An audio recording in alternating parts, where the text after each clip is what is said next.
यहूदा की पत्री अध्याय 1 आयत 24। The epistle of Jude chapter 1 verse 24। अब जो तुम्हें ठोकर खाने से बचा सकता है और महिमा की भरपूरी के सामने मगन और निर्दोष करके खड़ा कर सकता है। यहाँ पर हम लोग परमेश्वर के बारे में पढ़ सकते हैं कि परमेश्वर हमें ठोकर खाने से बचाता है। परमेश्वर हमें निर्दोष बनाकर महिमा के उस सिंहासन के सामने खड़ा कर सकता है।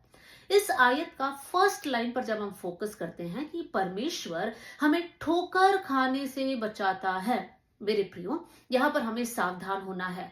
हम में से कोई भी ये नहीं समझना कि हम कभी भी नहीं गिरेंगे। विश्वास में कोई भी कभी भी किसी भी वक्त गिर सकता है।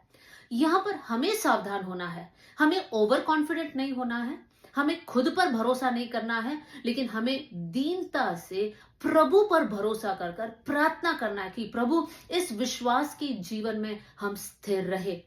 पहले कोरिन्थियों अध्याय 10 आयत 12, फर्स्ट कोरिन्थियंस चैप्टर 10 वर्स 12 में पौलुस कहता है, इसलिए जो समझता है मैं स्थिर हूं वो चौकस रहे कि कहीं गिर ना पड़े।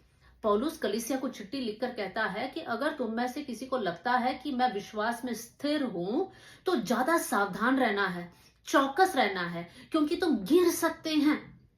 मेरे प्रियो, शिमशोन प्रभु का एक अभिषिक्त था, लेकिन उस अभिषेक को उसने तुच्छ समझा। उसने अपनी मर्जी को पूरा किया। उसको लगा मेरा अभिषेक, मेरा सामर्थ कभी भी नहीं जाएगा। लेकिन शिमशोन का अंत कितना दुख भरी था। नया नियम में यीशु मसीह उस चुंगी लेने वाला और फरीसी की प्रार्थना के बारे में हमें सिखाता है। वो फरीसी अपनी बड़ाई करता है कि वो कितना धर्मी मनुष्य है, वो रोज प्रार्थना करता है, वो पापियों के जैसा नहीं है, वो अपना दशवांश देता है, वो अपनी बड़ाई करता है। लेकिन चुंगी लेने वाला वो व्यक्ति अपनी कमियों को मानता है, वो कबूल करता है कि मैं पापी इंसान हूं। और वहां पर यीशु मसीह कहता है कि उस चुंगी लेने वाले व्यक्ति का प्रार्थना स्वीकार किया गया।